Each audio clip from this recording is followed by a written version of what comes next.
Bismillahirrahmanirrahim. Assalamualaikum warahmatullahi wabarakatuh.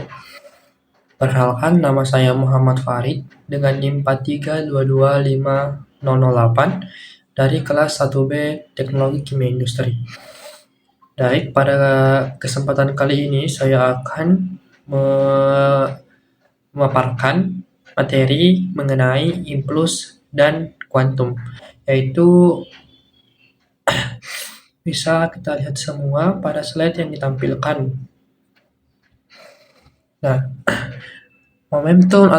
momentum dan impuls yaitu memahami gerak dan perubahan gerak.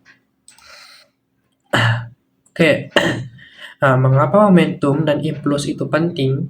Nah, konsep momentum dan impuls merupakan pilar penting dalam fisika, membantu kita memahami bagaimana benda bergerak dan bagaimana gerakannya dapat berubah akibat gaya. Dari tabrakan mobil hingga peluncuran roket, prinsip-prinsip ini menjelaskan banyak fenomena di sekitar kita.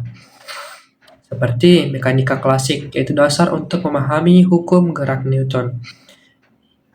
Analisa tabrakan, yaitu memprediksi hasil benturan antar objek. Dan desain rekayasa, yaitu penting dalam perancangan kendaraan, alat pelindung, dan struktur. Adapun di sini definisi momentum. Nah, sebelumnya yaitu momentum adalah besaran fisika vektor yang menggambarkan kuantitas gerak suatu benda. Ini bergantung pada massa benda dan kecepatannya. Semakin besar massa atau kecepatan suatu benda, semakin besar pula momentumnya. Nah, di sini itu massa satuannya m dan kecepatan itu v. Massa itu digunakan untuk ukuran kelembaban suatu benda, sedangkan kecepatan itu laju perubahan posisi benda dalam arah tertentu. Momentum seringkali dianalogikan dengan massa bergerak. Objek yang lebih berat atau bergerak lebih cepat akan lebih sulit dihentikan atau diubah gerakannya, atau diubah arah gerakannya.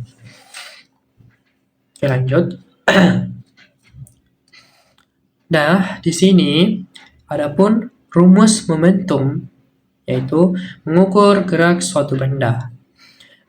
Momentum seringkali diketahui dengan satuannya itu P, dihitung dengan rumus sederhana, P sama dengan M dikali V. Ya, di mana P ini memiliki satuan kilogram dikali meter per sekon, sedangkan massa yaitu kilogram, sedangkan V atau kecepatan yaitu massa per sekon. Nah, di sini perlu diketahui arah momentum karena kecepatan adalah besaran vektor yaitu memiliki arah. Momentum juga merupakan besaran vektor dengan arah yang sama dengan kecepatan benda. Seperti bola bowling, yaitu bola berat dengan kecepatan sedang memiliki momentum besar. Yang kedua yaitu peluru pada senapan, yaitu peluru ringan dengan kecepatan sangat tinggi juga memiliki momentum yang besar. Oke, lanjut. Di sini adapun contoh soal mengenai momentum, yaitu aplikasi dalam kehidupan sehari-hari. Soal yang pertama, kita ambil bola yang bergerak. Sebuah bola sepak bermassa 0,45 kg ditendang dengan kecepatan 18 meter per sekon. Nah, berapakah momentum bola tersebut? Nah, berapa momentum yang diakibatkan dengan ditendangnya bola tersebut dengan kecepatan 18 meter per sekon? Dan di sini penyelesaiannya yaitu M-nya kan 0,4 kg, sedangkan V-nya atau kecepatan itu 18 meter per sekon. Nah, seperti rumus yang sebelumnya yaitu massa dikali V. Nah, yaitu P sama dengan massa dikali V, yaitu 0,4 kg dikali 8,1 kg meter per sekon. 0,4 kg dikali 18 meter per sekon, maka akan menghasilkan 8,1 kg massa per sekon. Nah, seperti itu pun dengan soal kedua. Kita ambil di sini contohnya yaitu mobil yang melaju. Nah, sebuah mobil bermassa 1.200 kg melaju dengan kecepatan 72 km per jam. Nah, di sini yang ditanyakan yaitu hitunglah momentum mobil tersebut. Nah, kita yang di sini ditanyakan yaitu momentumnya. Nah, di sini kita dapat menyelesaikannya seperti sebelumnya.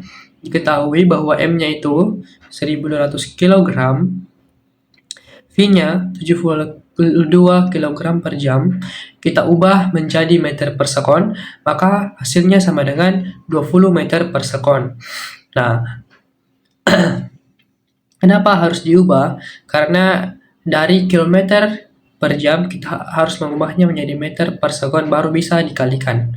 Jadi 1.200 kg dikali 20 meter per sekon maka akan menghasilkan 24.000 kg meter per sekon. Oke. Selanjutnya kita membahas mengenai impuls. Nah, apa sih itu impuls? Nah, impuls ini seringkali ditandai dengan satuannya I. Ya. Impuls sendiri itu adalah ukuran perubahan momentum pada suatu benda. Impuls terjadi ketika sebuah gaya bekerja pada suatu benda selama periode waktu tertentu. Di sini ada batasan waktunya.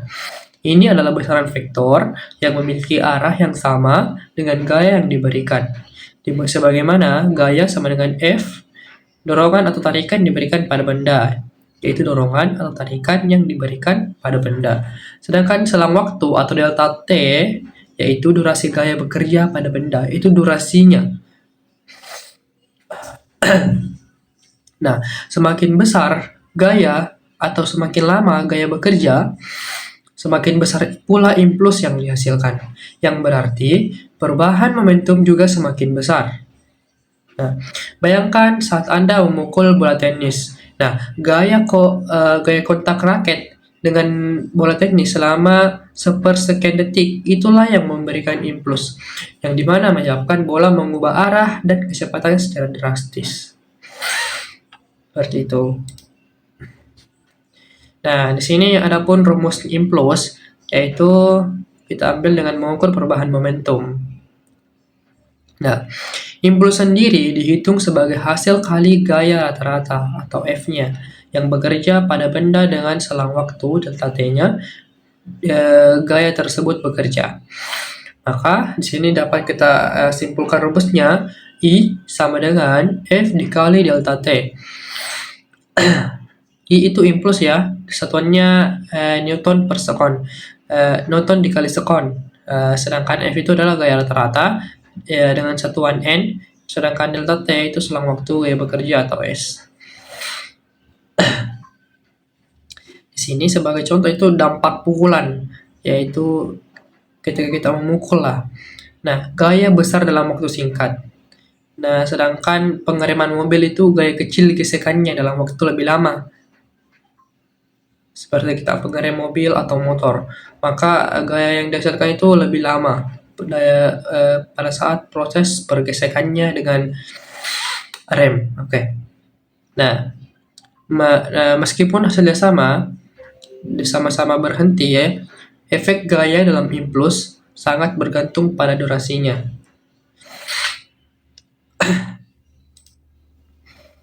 Nah, selanjutnya hubungan impuls dan momentum, yaitu teorema. Seringkali disebut teorema impuls momentum. Nah, salah satu konsep paling fundamental adalah teorema impuls momentum yang menyatakan bahwa impuls total yang bekerja pada suatu benda sama dengan perubahan momentum benda tersebut. Yaitu I sama dengan delta P sama dengan P akhir dikurang P awal. F dikali delta T sama dengan M dikali V akhir dikurang M dikali V awal. Yang dimana gaya penyebab perubahan momentum, sedangkan perubahan yaitu selalu ada perubahan kecepatan dan durasinya itu waktu yang bekerja. dan kecepatan awal itu momentum sebelum interaksinya, sedangkan kecepatan akhir itu momentum setelah reaksi. Jadi dapat kita bedakan bahwa kecepatan awal itu adalah momentum sebelum dia bereaksi, sedangkan kecepatan akhirnya itu momentum setelah dia bereaksi. Nah, contoh soal impuls dan dampak itu dampak dan perubahan gerak. Nah, salah satu itu kita ambil contoh bola baseball yang dipukul.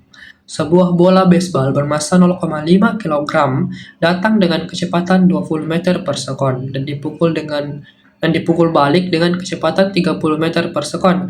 Nah, jika kontak pemukul dengan bola berlangsung selama 0,01 detik, berapakah gaya rata-rata yang diberikan pemukul pada bola? Sini dapat kita selesaikan, yaitu M sama dengan 0,15 kg, V awalnya itu min 20 meter per sekon. Nah, kenapa di sini min 20 meter per sekon? Karena arahnya berlawanan, makanya kita ubah dari positif menjadi negatif.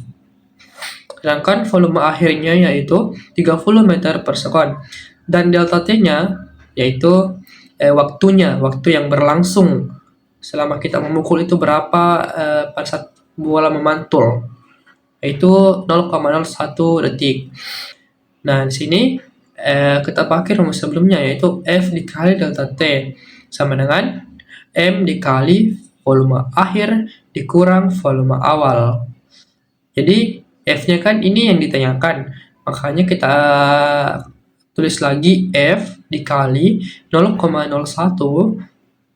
sama dengan 0,15 dikali 30 dikurang min 20. Selanjutnya itu 0,1 kita kalikan dulu yang dalam kurung ya. Itu menghasilkan jawaban yaitu 30 dikurang minus 20. Nah, di sini min ketemu min maka hasilnya positif. Jadi menghasilkan 50. Berarti 0,15 dikali 50 sama dengan 7,5. Jadi F sama dengan 7,5 per 0,01. 0,1-nya pindah ruas ke kanan, makanya dibagi, maka menghasilkan 750 Newton. Soal kedua, yaitu keranjang belanja didorong.